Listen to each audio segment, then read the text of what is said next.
Bharatiya Janata party में कोई भी कार्यकर्ता किसी भी लेवल तक पहुंच सकता है, जा सकता है। हम बहुत सामान्य घर के लोग जब इस समय तक यहाँ तक पहुंचे हैं पार्टी ने या कार्यकर्ता, चिनाब ब्रिज मिला है, बहुत बहुत बड़ा एक उपलब्धि है देश की। और अमरनाथ यात्रा की भी शुरुआत होने वाली है। शुभकामना।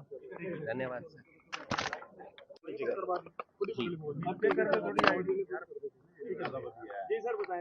मित्रों, जैसा हमको मालूम है कि मोदी सरकार के 11 वर्ष आज पूर्ण हुए हैं और संयोग से हरियाणा के भी आने वाले 5 महीने के बाद 11 वर्ष पूरे होंगे। इन 11 वर्षों में हमने देश भर में और साथ ही डबल इंजन की सरकार हरियाणा में होने के नाते हरियाणा में भी जो भी काम किए हैं उस निश्चित कार्यक्रम, निश्चित यानी बातों को ध्यान में रख करके वो सब किए हैं।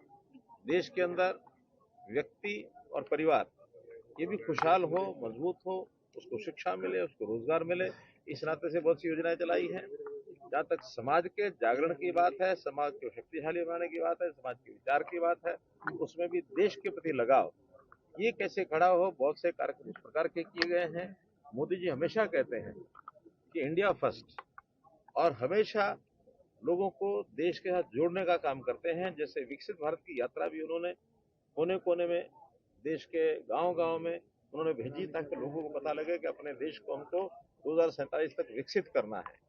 इसी प्रकार देश की सुरक्षा और देश का एक जो मजबूत इरादा अपनी समस्याओं के साथ लड़ने के लिए देश में लोगों का जज्बा खड़ा हो, चाहे वो आतंकवाद के खिलाफ हो, चाहे नक्सलवाद के खिलाफ हो।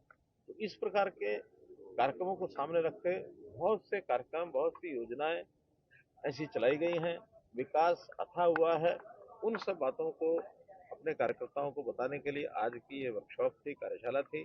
इस बात को सब नीचे कार्यकर्ताओं तक और नीचे जनता के लोगों तक पहुंचाए।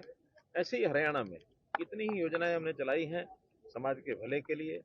हमने भ्रष्टाचार मुक्त पारदर्शी शासन हमेशा दिया है और समाज के अंदर जागरूक पैदा करने के लिए हमेशा सेमिनार किए हैं, महापुरुषों की जयंतियां मनाई हैं, सामाजिक स्तर ऊंचा उठे, हरियाणा के लोग एक होकर सोचें, हरियाणा की प्रगति के लिए सोचें और किसी प्रकार की सामाजिक या लोगों को कठिनाई ना आए।